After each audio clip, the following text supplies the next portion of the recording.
impression ကတကယ်အရေးကြီးတာလားလူတစ်ယောက်နဲ့ပထမဆုံးစတွေ့တဲ့စက္ကန့်အနည်းငယ်အတွင်းမှာပဲအဲ့ဒီလူတစ်ယောက်အပေါ်မှာ impression တစ်ခုရသွားတတ်တယ်ဆိုတာကိုတော့ကြားဘူးကြမယ်ထင်ပါတယ်။ April အရင်တုန်းကဒီ first impression ကိုတိတ်ပြီးတော့ဂယုမစိုက်ခဲ့ပါဘူး။ကိုကစိတ်ကောင်းရှိရင်ရပြီပေါ့။ကြာလာရင်လူတွေကကိုအကြောင်းကိုနားလည်သွားမှာပါပဲ။ဒီလိုမျိုးတွေးခဲ့ပူပါတယ်။ဒါပေမဲ့အလုပ်တွေလုံရင်လူတွေအများကြီးနဲ့စုံရင် April သိလာတာတစ်ခုရှိပါတယ်။ဒါကတော့ဒီ first impression ဆိုတာကအရာအလုံးကိုဆိုလိုတာမဟုတ်ပေမဲ့ကို့အတွက်အခွင့်အရေးကြီးတစ်ခုကိုပထမဦးဆုံးတကားတစ်ချက်အနေနဲ့ဖွင့်ပေးနိုင်တဲ့ first step တစ်ခုဆိုတာပါပဲ။အရင်တုန်းက April လူအသစ်တွေနဲ့စကားပြောတဲ့အခါမှာစိတ်လှုပ်ရှားတာတွေရှိတယ်။ eye contact တွေမလုပ်ရဲဘူး။စကားပြောရင်အတန်တူတူလေးနဲ့ confidence တွေမရှိဘူးပေါ့နော်။ဒါကြောင့်မလို့တချို့သောလူတွေက April ကိုမာနကြီးတယ်လို့ထင်ကြပါတယ်။တကယ်တော့ April ကမာနကြီးတာမဟုတ်ပါဘူး။ရှက်တတ်တာပါ။ confidence မရှိတာပါ။ဒါပေမဲ့သူတို့တွေကကိုယ့်စိတ်ထဲမှာဘာတွေတွေးနေလဲဆိုတာကိုမသိပါဘူး။သူတို့အနေနဲ့ကိုယ့်ကိုပထမ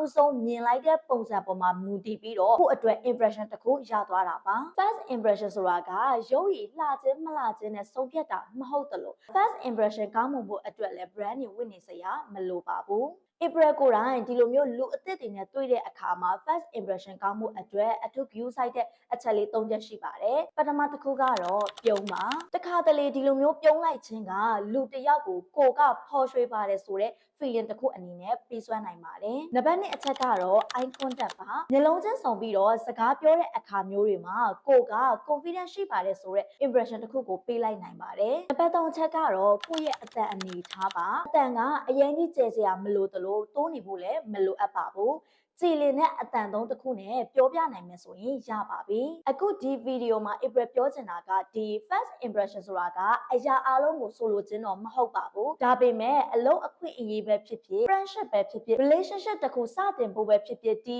first impression ကတော့အရေးပါတဲ့အခန်းကဏ္ဍတစ်ခုအနေနဲ့ရှိနေတယ်လို့ April ယုံကြည်ပါတယ်။ဒါကြောင့်ဒီဗီဒီယိုကိုကြည့်နေတဲ့သူတွေအနေနဲ့ကိုယ့်ရဲ့အရာအလုံးကိုပြောင်းလဲပစ်ဖို့မလိုပါဘူး။ဒါပေမဲ့လူတွေနဲ့တွေ့တဲ့အခါမှာပြုံးပြုံးရွှင်ရွှင်ဖော်ဖော်ရွှင်ရွှင်နဲ့ confidence ရှိစကားပြောနိုင်မှုအတွက်စူးစမ်းကြည့်ပါ။အခါတလေသင်ရဲ့ဒီ first impression ကလည်းသင်အတွက်အခွင့်အရေးတကားကြီးတစ်ခုကိုဖွင့်ပေးနိုင်တယ်ဆိုတာကိုလည်းမမေ့ကြပါနဲ့။နောက်တဲ့ဗီဒီယိုတွေမှာပြန်တွေ့ကြပါမယ်ရှင်။ကျေးဇူးပါ။